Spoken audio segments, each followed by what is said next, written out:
সম্মানীয় মুসল্লিবৃন্দ, সর্বপ্রথম সমস্ত প্রশংসা, গুণগান ও গণকীর্তন সেই বিশ্ব নিয়ন্তা মহান প্রভুর, যিনি সাতখণ্ড আসমানকে বিনা স্তম্ভে দণ্ডায়মান করে রেখেছেন এবং বিশাল জমিনকে যিনি বিছানা স্বরূপ বিছিয়ে রেখেছেন।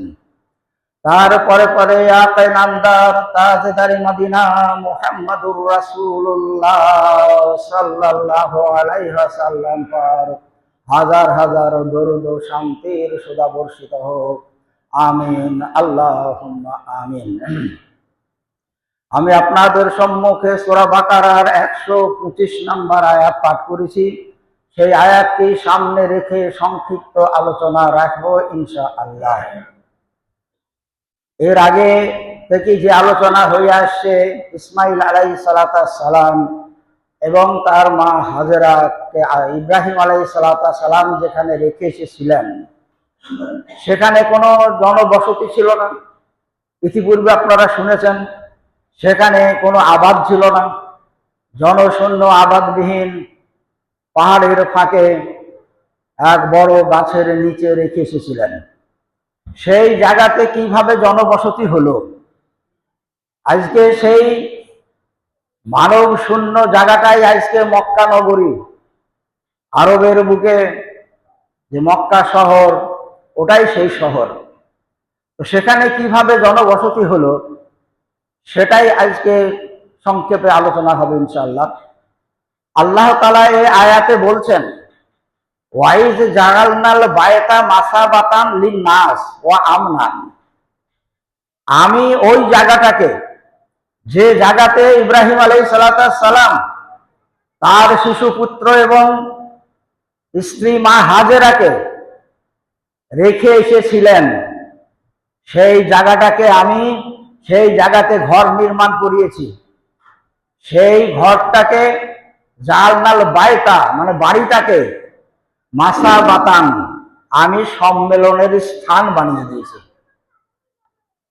লিন্নাস লোকেদের জন্য, সারা দুনিয়ার মানুষ সেখানে গিয়ে সম্মেলন করবে। ওয়া আমনান আর সেই জায়গাটাকে আমি নিরাপদ করে দিয়েছি, শান্তির জায়গা। মানুষ সেখানে নিরাপত্তাহীনতায় ভুগবে না। এখনো কাবা শরীফ যেখানে আছে সেটাকে হারাম শরীফ বলা হয়। মক্কাতে আমরা হারাম শরীফ বলছি, কাবা শরীফ বলছি, ওরা এক কথায় হারাম বলে। তো হারাম এই জন্যই বলে সেটা আমনান। ওইখানে কোনো প্রাণী হত্যা করা হারাম, কোনো গাছপালা যদি থাকে তাকে ছেঁড়া হারাম। মশা মাছি আমাদের গায়ে বসলে পটাম করে মেরে দিলাম, কোনো অসুবিধা নেই।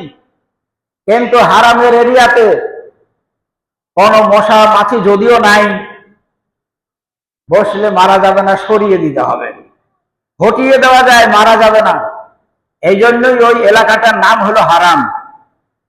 আল্লাহ তাআলা তাই বলছেন, আমি ওটাকে মাসাবাতান লিন্নাস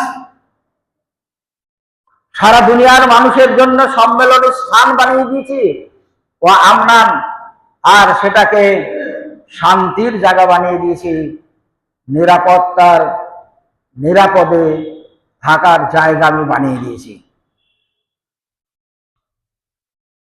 আয়াতটার তর্জমাটা বলে দিই, ওখানে কিভাবে জনবসতি হলো সেই আলোচনাটা করব।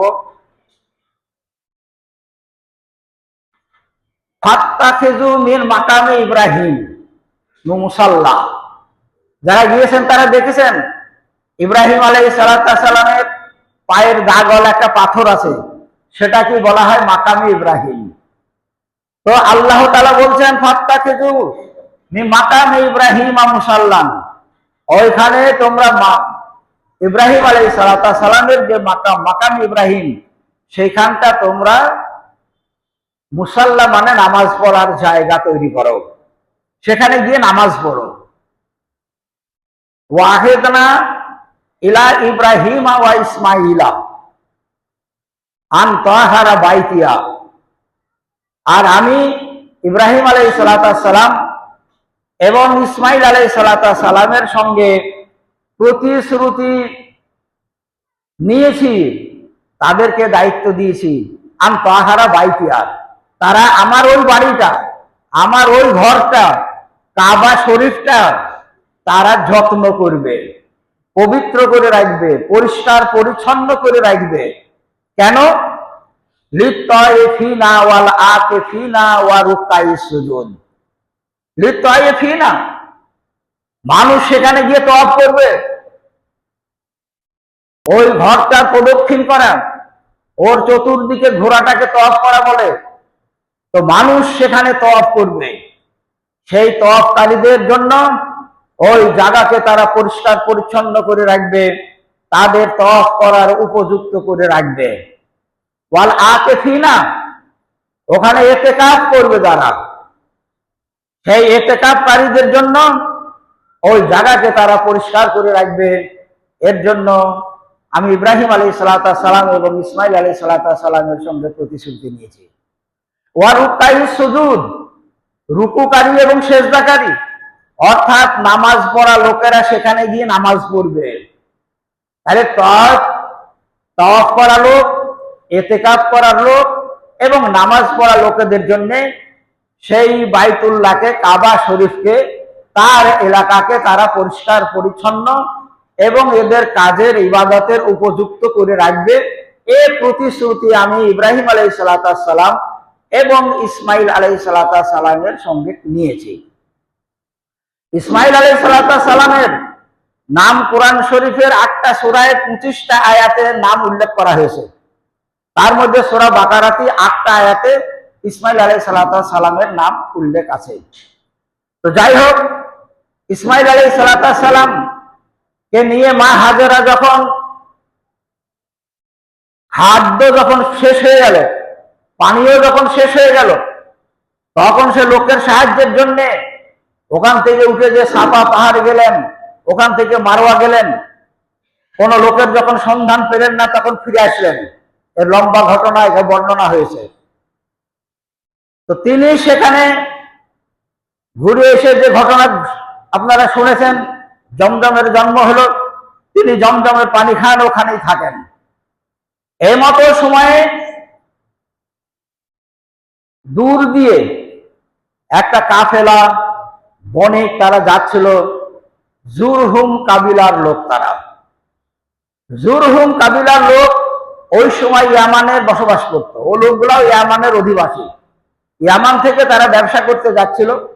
যাওয়ার পথে তারা লক্ষ্য করছে যে ওখানে পাখি উঠা বসা করছে, যেমন পানি থাকলে পাখি বসে আর উঠে, পানি খায়, উঠে চলে যায়, এইরকম পজিশন।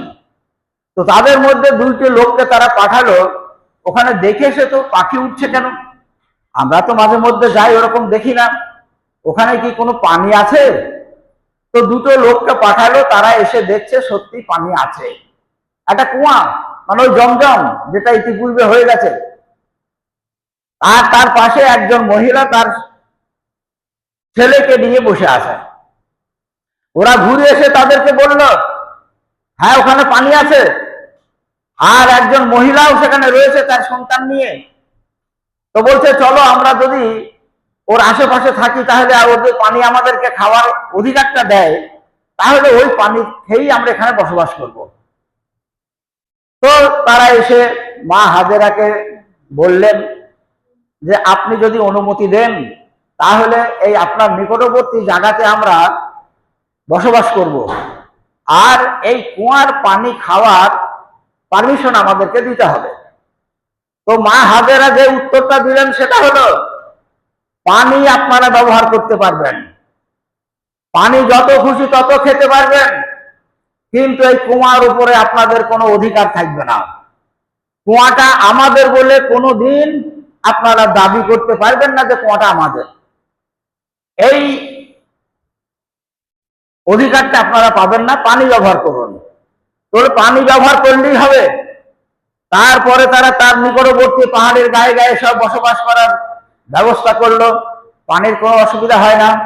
তাদের দেশে খবর দিল, মানে ইয়ামানে, বর্তমানে ইয়ামান, সেখান থেকে মানুষ আস্তে আস্তে এসে সব বসতি স্থাপন করলো ওই সমস্ত পাহাড়ে, মক্কা নগরীর পাহাড়ে।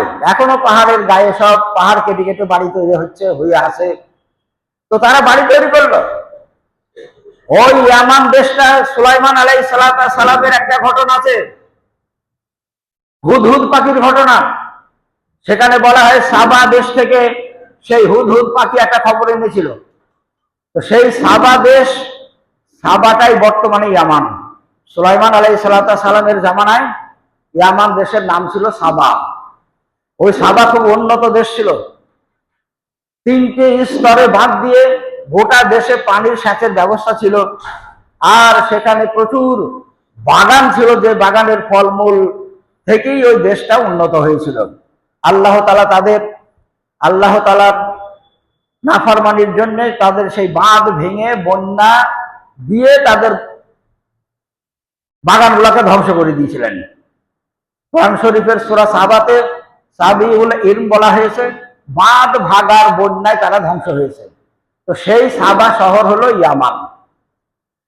তো ইয়ামান থেকে এই জুরহুম কাবিলার লোকেরা এসে মক্কায় বসবাস স্থাপন করলো। আস্তে আস্তে প্রচুর লোকের বসতি হয়ে গেল। আর ওই যুগে এক একটা কাবিলার লোকেরা এক একটা এলাকাকে শাসন করত। তো মক্কায় জুরহুম কাবিলার লোকেরা যখন বসতি স্থাপন করলো, তখন জুরহুম কাবিলারাই তাদের শাসন ব্যবস্থা সেখানে প্রতিষ্ঠিত করলো। এবং ইসমাইল আলাইহিস সালামের সঙ্গে জুরহুম কাবিলার একটা কন্যার বিয়ে দিয়েছিল যখন তিনি যুবক হয়ে উঠলেন সেই সময়। তো সেই বৈবাহিক সূত্রে ইসমাইল আলাইহিস সালামের সঙ্গে জুরহুম কাবিলার একটা সম্পর্ক স্থাপিত হয়েছিল। পরবর্তীতে ইব্রাহিম আলাইহিস সালামের নির্দেশে প্রথম স্ত্রীটাকে ত্যাগ করে আবার পরবর্তীতে সেই জুরহুম কাবিলার দ্বিতীয় একজন কন্যার সঙ্গে বিবাহ হয়েছিল ইসমাইল আলাইহিস সালামের। এই বৈবাহিক সূত্রে ইসমাইল আলাইহিস সালামের সঙ্গে জুরহুম কাবিলার একটা ঘনিষ্ঠ সম্পর্ক হয়ে যায়। এই সম্পর্ক সূত্রে জুরহুম কাবিলার লোকেরা ইসমাইল আলাইহিস সালামের সঙ্গে বাইতুল্লাহকে সেবা করার, পরিষ্কার পরিচ্ছন্ন করার, দেখভাল করার সহযোগিতা করতেন। ইসমাইল আলাইহিস সালামের প্রথম স্ত্রী প্রথম বিবাহ হওয়ার পরপরই মা হাজেরার 90 বছর বয়সে মৃত্যু হয়। মা হাজেরা তখন আর ছিলেন না। ইব্রাহিম আলাইহিস সালাম এসে যখন নির্দেশ দেন, তার ঘটনা আপনারা শুনেছেন ইতিপূর্বে, তিনি আসলেন বাড়িতে, ইসমাইল আলাইহিস সালাম নেই। তিনি বললেন, তোমার বাড়ির লোক কই? তো তার স্ত্রী বলল তিনি বাইরে রুজি রোজগারের জন্য বাইরে গেছেন। উনি জিজ্ঞাসা করলেন, তোমরা এখন কেমন আছো? বলে, আমরা খুব ভালো নাই, আমাদের অর্থের কষ্ট আছে, খাবারের কষ্ট আছে, কোন রকমে চলছে, খুব কষ্টই আছে। এইসব শুনে ইব্রাহিম আলাইহিস সালাম বললেন, তোমার স্বামী যখন বাড়িতে আসবে তখন আমার সালাম দিয়ে দেবা, আর বলবা যে উনি বলে গিয়েছেন তোমার বাড়ির চৌকাঠটাকে পরিবর্তন করতে। তো সন্ধ্যার সময় যখন ইসমাইল আলাইহিস সালাম বাড়ি আসলেন, বাড়িতে দেখেই উনি অনুমান করতে পারলেন কোন লোক হয়তো আজকে বাড়িতে এসেছিলেন। স্ত্রীকে জিজ্ঞাসা করলেন, স্ত্রী বললেন, হ্যাঁ, একজন এরকম মানুষ, বয়স্ক মানুষ এসেছিলেন। তিনি এসে কি বললেন, এই কথাগুলো বলেছেন।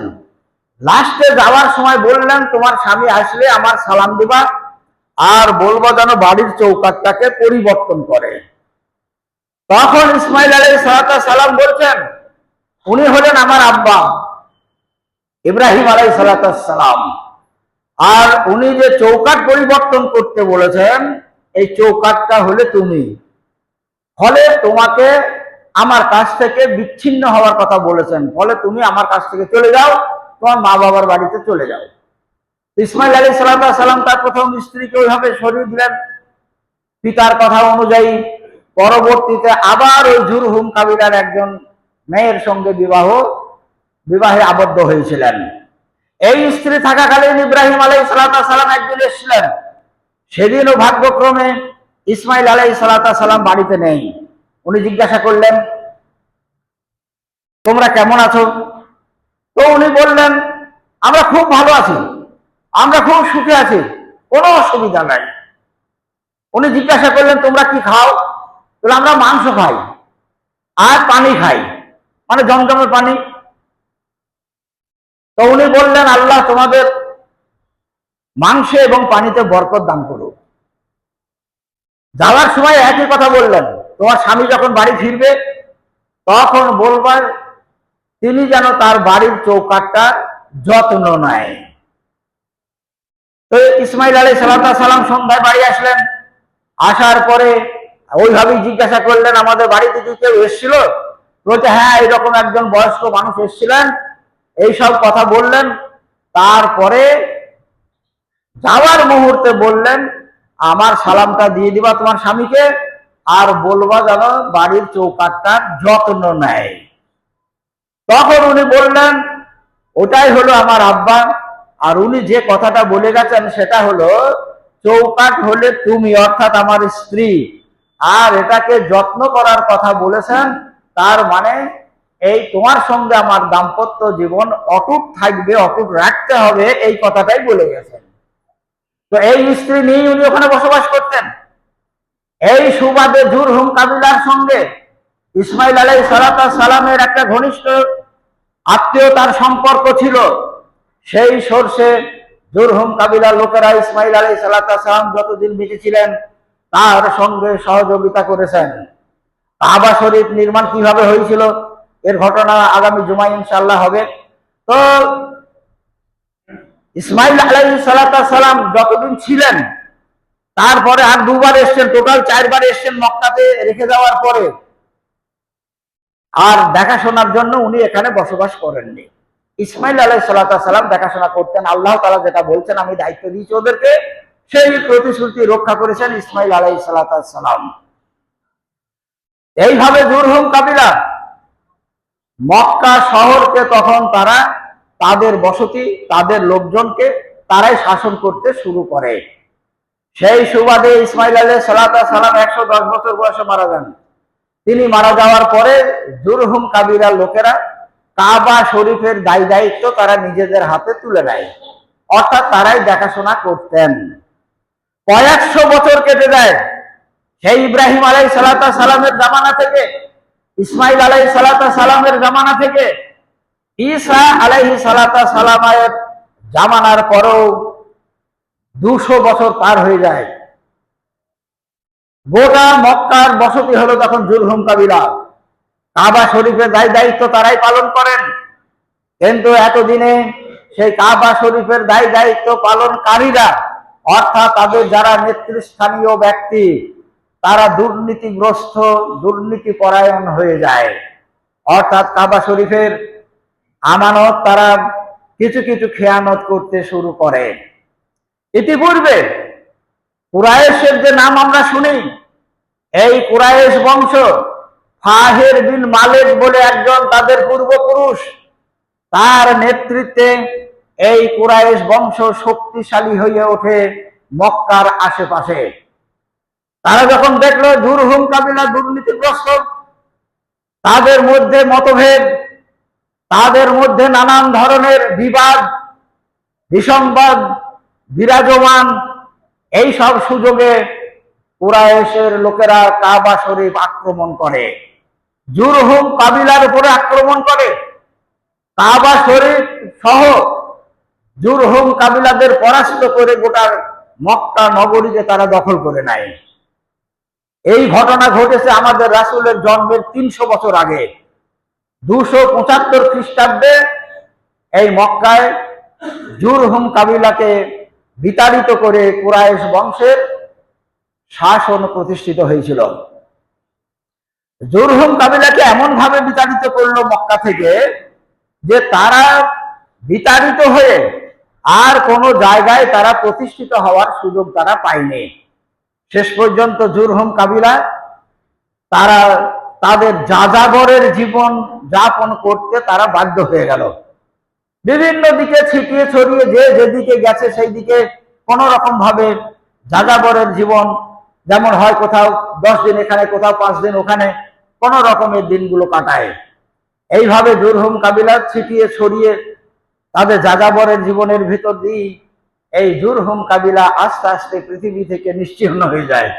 বর্তমানে জুরহুম কাবিলা বলে কোন কাবিলা পৃথিবীতে তাদের পরিচিতি নাই, নিশ্চিহ্ন তারা। কাবা শরীফ এবার কুরাইশ কাবিলা কুরাইশ বংশের লোকেরা দেখাশোনা করতে লাগলো। সেটা হলো 275 খ্রিস্টাব্দে। আর 570 খ্রিস্টাব্দে আমাদের শেষ রাসূলের জন্ম হলো। আমাদের শেষ রাসূলের জন্মের 50 দিন আগের ঘটনা, মাত্র 50 দিন, জন্মের 50 দিন আগে এই যে আলাম তারা কাইফা ফাআলা, হাতির ঘটনা যেটা আমরা শুনি, আব্রাহা বাদশাহ কাবাকে ধ্বংস করার জন্য তার হাতি বাহিনী নিয়ে এসে আক্রমণ করতে এসেছিল, আর আল্লাহ তাআলা সে হাতি বাহিনীকে ছোট ছোট পাখি দিয়ে ধ্বংস করে দিয়েছিলেন। তার লম্বা ঘটনা আছে, আগে শুনেছেন, পরে আবার ইনশাআল্লাহ শুনবেন। তো এই ঘটনাটা ঘটেছিল রাসূলের জন্মের 50 দিন আগে। রাসূলের জন্ম হলো 570 খ্রিস্টাব্দে, আর রাসূল নাবী হলেন 40 বছর বয়সে, অর্থাৎ 610 খ্রিস্টাব্দে আল্লাহ রাসূলকে আল্লাহ তাআলা নবুয়তি প্রদান করলেন হীরা গুহাতে। এইভাবেই তখন কাবা শরীফের মোতাওয়াল্লি দেখাশোনার দায়িত্ব ছিল রাসূলের দাদা আব্দুল মুত্তালিবের উপরে। আব্দুল মুত্তালিব হলেন কুরাইশ বংশের তখন লিডার, যিনি রাসূলের আপন দাদা, তিনি দেখাশোনা করতেন। এই সুবাদে কুরাইশ বংশের আরবের বুকে বিরাট সুনাম ছিল। এরা আমানত রক্ষা করেছে, তার জন্য তাদের একটা সুনাম ছিল। তো সেই বংশে রাসূলের জন্ম। তো যাই হোক, মক্কা নগরীতে এইভাবে জনবসতি হলো। তারপরে হাত বদল হলো, কয়েকশো বছর পরে এসে কুরাইশরা সেখানে প্রতিষ্ঠিত হলো। সেই কুরাইশ বংশের লোকেরা এখনো আরবে আছে, যদিও এখন বাদশাহের ওখানে শাসন, বাদশাহরে দেখাশোনা করে, কিন্তু ওর ভিতরে কুরাইশ বংশের লোকেরা এখনো বিদ্যমান। কিন্তু জুরহুম কাবিলার লোক দুনিয়ার আর কোনো জায়গায় নাই, তারা নিশ্চিহ্ন হয়ে গেছে। অন্যান্য নামে অন্যান্য জায়গায় তারা থাকতে পারে, কিন্তু জুরহুম কাবিলার নামে আর নাই। এইভাবেই মক্কা একটা জনশূন্য জায়গা, মানব শূন্য জায়গাকে আল্লাহ তাআলা এক নগরে পরিণত করলেন, মানুষ সেখানে বসতি স্থাপন করালেন। আর সেই যুগ থেকেই এই হজের একটা ব্যবস্থাপনা ছিল, হজ করতে আসতো। জাহেলিয়াতের যুগেও হজ হতো। ওটাই আল্লাহ তাআলা এই আয়াতে বলেছেন, ওয়াইজ জাআলনা বায়তা মাসাবাতান লিন-নাসি ওয়া আমনান। আমি সারা দুনিয়ার মানুষের জন্য এটাকে একটা সম্মেলনের স্থান বানিয়ে দিয়েছি, আর এটা একটা নিরাপদ জায়গা করে দিয়েছি। ওর ভিতরে কেউ কাউকে মারামারি, হত্যা, খুন খারাপি কিছু চলবে না, সব থেকে নিরাপদ। তাই আল্লাহ রাসূল আসার পরেও জাহেলিয়াতের যে হজের সিস্টেম ছিল, সে কোনো সময় আলোচনা হবে, সেগুলো সব আস্তে আস্তে বিলীন হলো। আল্লাহ রাসূলের দেওয়া পদ্ধতিতে সেখানে হজের সিস্টেম চালু হলো। তাহলে ইব্রাহিম আলাইহিস সালামের পরে ইসমাইল আলাইহিস সালামের যুগ থেকেই ওইখানে হজ কি এখানে সম্মেলন বলা হয়েছে, মাসাবাতান, সম্মেলনের আবাস স্থল আমি করে দিয়েছি। তখন থেকে আল্লাহ তাআলার এই নির্দেশ মতো এখনো সারা দুনিয়া থেকে মানুষ সেখানে যায়, ইবাদতের ভিতর দিয়ে এই সম্মেলন তারা পালন করে সেখান থেকে চলে আসে। তো আল্লাহ তাআলার এটা ব্যবস্থাপনা। আর ওই জায়গায় যেটা বলেছেন, আন তাহারা বাইতিয়া লিতাইফিনা ওয়াল আকিফিনা ওয়া রুকাইস সুজুদ, আমি ইসমাইল আলাইহিস সালাম এবং ইব্রাহিম আলাইহিস সালামকে দায়িত্ব দিয়েছি, তারা তাহারা বাইতিয়া, আমার ওই ঘরকে পরিষ্কার পরিচ্ছন্ন রাখবে। বাহির থেকে যারা তওয়াফ করতে যাচ্ছে, হজ করতে যারা যাচ্ছে, ইতিকাফ যারা করবে, তাদেরকে গিয়ে ওখানে পরিষ্কার পরিচ্ছন্ন করার কোনো প্রয়োজন নেই। তারা যেমন যাবে ঠিক কাজের উপযুক্ত জায়গাকে তারা এখন পর্যন্ত পাচ্ছে, কিয়ামত পর্যন্ত পাবে। এটা আল্লাহ তাআলার ব্যবস্থাপনা। তো যাই হোক, আল্লাহ তাআলা তার ঘরকে আবাদ, সেই মানব শূন্য জায়গাকে একটা নগরীতে পরিণত করা এবং সেখানে সারা দুনিয়ার এক শ্রেণীর মানুষের সম্মেলনের স্থান করা, সেখানে ইবাদতের জায়গা হিসাবে আল্লাহ তাআলা নির্বাচিত করেছেন এবং সারা দুনিয়ার মানুষ ইবাদত করার জন্য সেখানে যায়। সেই ইবাদতের 3টে নাম উল্লেখ করেছেন। একটা হলো তাওয়াফিনা, তওয়াফ করে, সদা সর্বদাই কাবা শরীফে তওয়াফ হয়, রাত দিন কোনো সময় বন্ধ নেই। ওয়াল আকিফিনা, সেখানে ইতিকাফ হয়। ওয়া রুকাইস সুজুদ, আর সেখানে মানুষ নামাজ পড়বে। এই 3 ধরনের ইবাদতের ভিতর দিয়ে সেই কাবা শরীফ তাদের সম্মেলন, আল্লাহর ইবাদত, আল্লাহর গুণগান, আল্লাহর জিকির আজগার করে তারা ওখান থেকে ফিরে আসবে। যারা গিয়েছেন তারা দেখেছেন, যারা যাবেন ভবিষ্যতে আল্লাহ তাআলা সব মানুষকে যাওয়ার তৌফিক একটা দেখ, সরে জমিনে সেগুলো দেখে আসলে একটা বাস্তব অভিজ্ঞতা এবং উপলব্ধি হওয়াটা স্বাভাবিক। তো আল্লাহ তাআলা আমাদেরকে সে তৌফিক দান করুক, আমরা যেন সকলেই পর্যায়ক্রমে আমরা সচক্ষে দেখার সৌভাগ্য যেন আমাদের হয়। ওয়া মা আলাইনা ইল্লাল বালাগ।